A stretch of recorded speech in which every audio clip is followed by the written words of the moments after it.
اگه نرگس اینا پولدار نبودن مثل شما، به نظرتون دوست میشوید با هم دیگه؟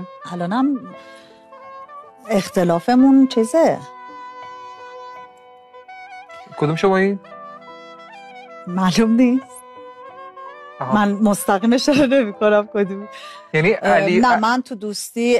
سونیا تو کجا به دنیا آمدی؟ خانیاباد، پایین شهر. من و مسعود زعفرانیه به دنیا آمدیم، بالای شهر. ببین بر فرض محالم که خانواده من بخوام بیان خواستگاری تو، ماشینشون از کوچه‌های تنگ و توری که دم خونه شما رد میشه، پدر فوق تخصص جراح من که 6 ماه تو بیمارستانای تهران، 6 ماه برلین، راضی میشه پاشو بیاد خواستگاری تو؟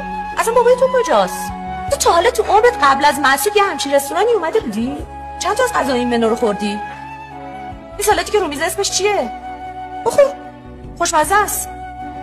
من نمیخوام تو رو تحقیر کنم، من فقط میخوام واقعیت رو اونجوری که هست ببینی، نه اونجوری که تو خیالاتت میگذره. 1% اگه شما دوتا ازدواج کنید، البته اگه اون روز من مرده باشم که شما دوتا ازدواج کنید، توی مراسمتون یه لشکر آدم حسابی و دکتر و مهندس و استاد دانشگاه از طرف ما هستن، اون وقت داداش کوچیکی تو به فکر اینه که جیب کدومشون رو اول بزنه. خفه شو. خدا نگهدار. سلام، خیلی خوش اومدید. خیلی ممنون. خانم خسروشاهی تشریف ندارن؟ چرا تشریف دارن؟